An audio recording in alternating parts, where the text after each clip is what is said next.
Madam President. Senator from Texas.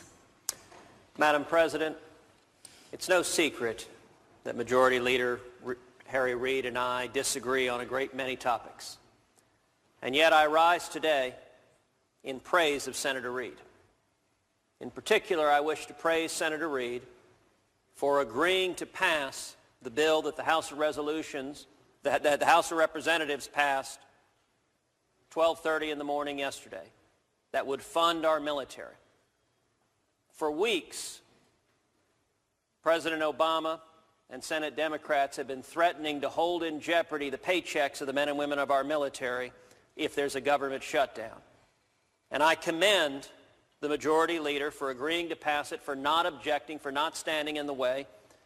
And for everyone who thinks that compromise is impossible in Washington, that working together is impossible in Washington, I would point to this as an example. That bill passed the House of Representatives unanimously.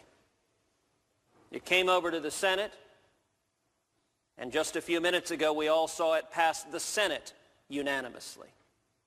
It should be able to be on President Obama's desk for signature by tonight.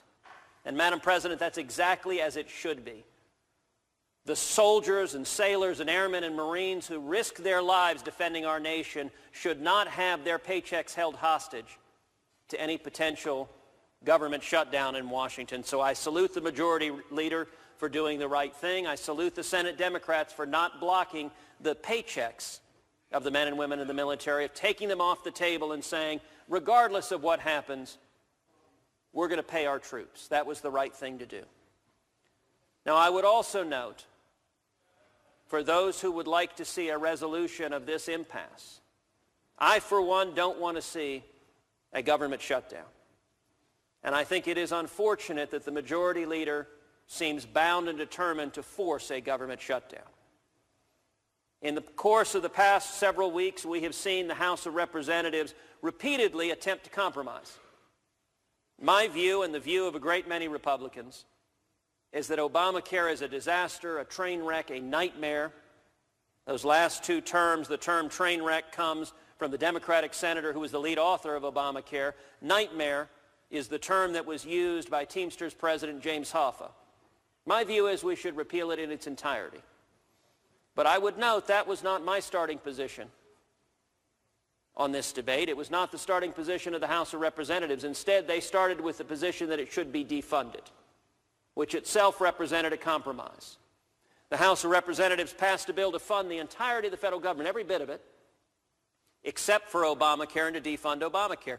They sent it over to the Senate, and what did the Majority Leader, what did the Senate Democrats do? On a straight party line vote, every Senate Democrat voted no. Absolutely not. We reject it in its entirety. They voted, in effect, to force us into a shutdown. Now, the House of Representatives was not done with that. They came back at 12:30 in the morning, late Saturday night, early Sunday morning, and passed yet another continuing resolution that represented a second compromise, where yet again the House said, we want to fund the government. We don't want to shut down. We want to keep the government going. Instead of defunding, which is what the House preferred, the House instead said, let's delay Obamacare. Let's delay it. President Obama has already delayed it for giant corporations. He's already exempted members of Congress. Both of those actions were contrary to law.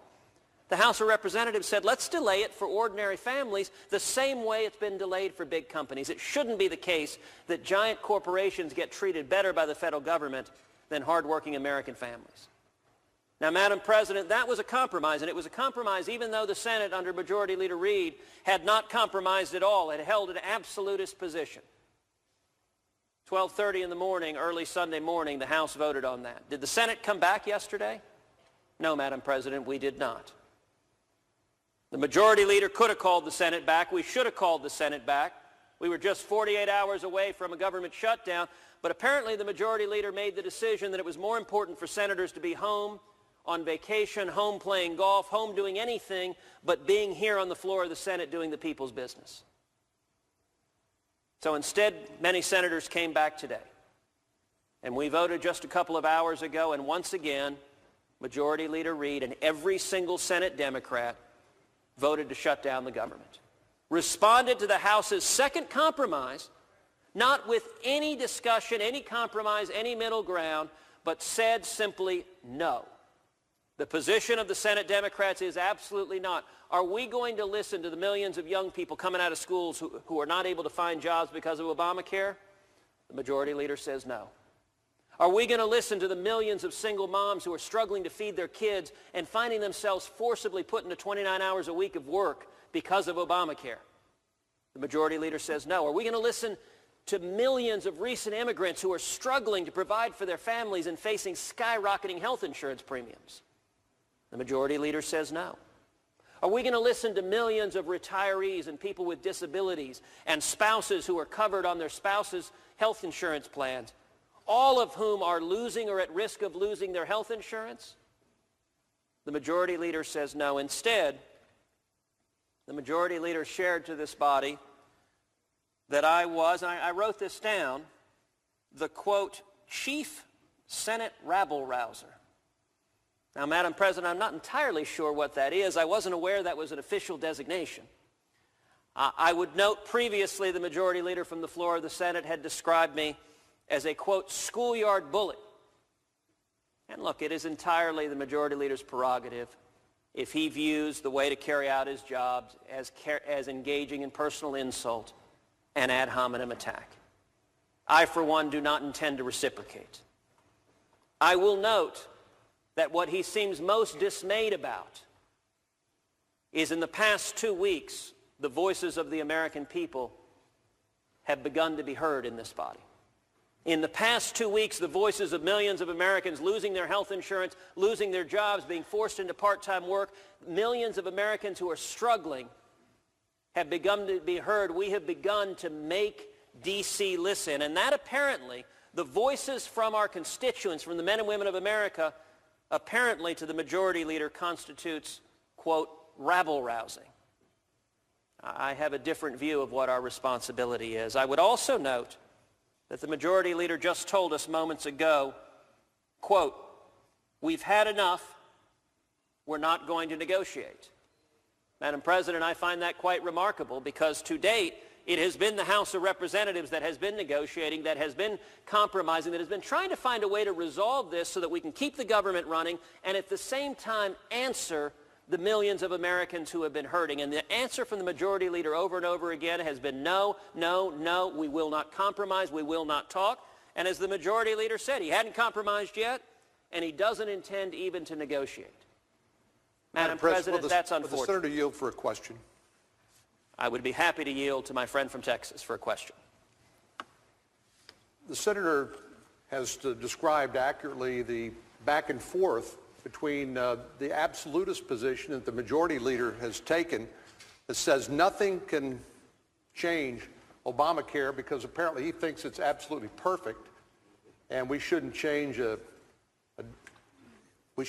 letter, even though, as you pointed out, a number of Obamacare's biggest advocates are now coming back and saying it's a nightmare. I think you quoted Jimmy Hoffa for one of those.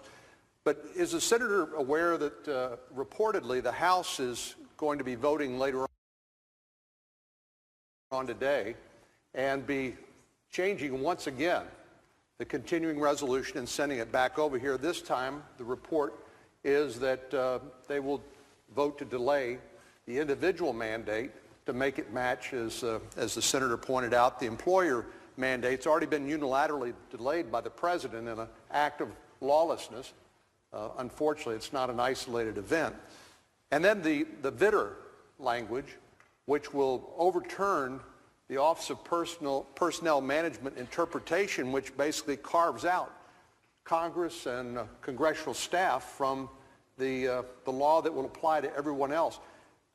It strikes me that that is another attempt by the House to enter into some negotiation.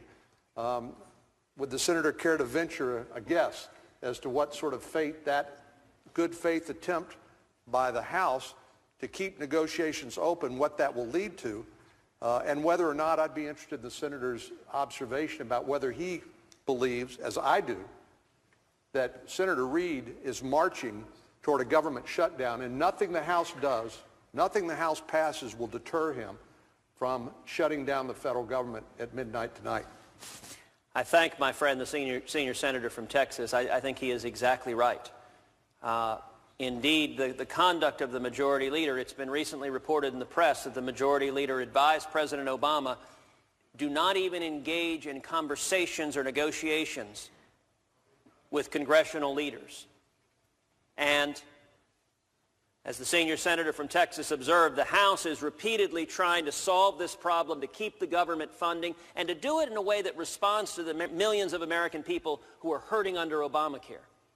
And the answer from the majority leader over and over and over again has simply been, no, we will not talk, we will not negotiate, we will not compromise, we will not listen to the American people. I'm reminded of the old philosophical question, if a tree falls in the woods and no one is around to hear, does it make a noise? Likewise, if the House endeavors to compromise responsibly and the majority leader and the president refuse to participate at all, can you solve the problem? Ultimately, the only way to solve the problem is for Washington to listen to the people. If Majority Leader Reid insists on forcing a government shutdown, then we may face a government shutdown. I think that is an irresponsible course of action.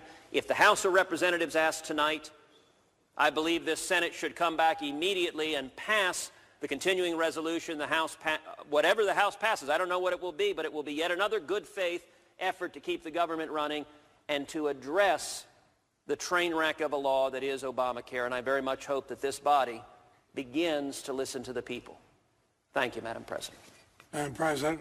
Senator from Vermont. Madam President, you know, we have listened to the people. I recall we had a presidential election. We had two people running in a bad economy. Normally the non-incumbent would win. It was a Republican. He ran on the thing, I will repeal Obamacare if you elect me president. He actually ahead of the polls when he started saying that. Well, we all know what happened. He lost disastrously.